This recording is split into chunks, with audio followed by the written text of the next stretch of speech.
Global christian church of India synod மாமன்ற தேர்தல் தமிழகம் முழுவதும் வாக்குகள் பாதுகாப்பாக வாக்குப்பெட்டிகள் கொண்டு வரப்பட்டு 16ஆம் தேதி காவல்துறையினுடைய மிகுந்த பாதுகாப்பில் வைக்கப்பட்டு காவல்துறையினுடைய மிகுந்த பாதுகாப்பில் எண்ணப்பட்டு அதன் முடிவுகள் வெளியிடப்பட்டுள்ளது. வருகிற 23ஆம் தேதி தமிழகம் முழுவதும் உள்ள 234 தொகுதிகளில் முதற்கட்டமாக 100 தொகுதிகளுக்கு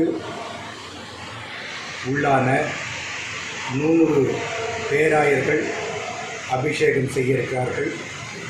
இதில் தென்னிந்திய முதன்மை செயலாளர், பொதுச் செயலாளர், பொருளாளர், தமிழகம், ஆந்திரம்,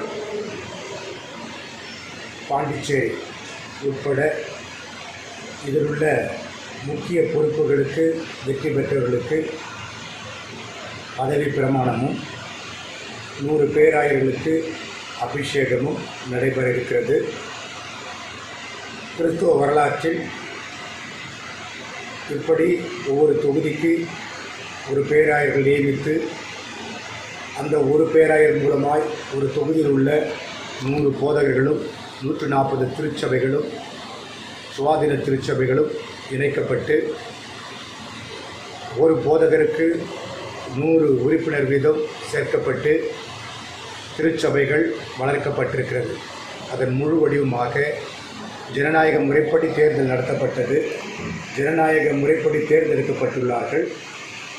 தென்னிந்திய மாநில பொறுப்புகளுக்கு தேர்வு செய்யப்பட்டவர்களுக்கு அவர்களுக்கு பதவிக்கான பட்டாபிஷேகங்களும், பேராயர்களாக தேர்வு பெற்றவர்களுக்கு அபிஷேகமும் மற்றும் அதற்குரிய ஆணைகளும் வருகிற 23ஆம் தேதி வழங்கப்பட இருக்கிறது என்பதை தெரிவித்துக் கொள்கிறேன்.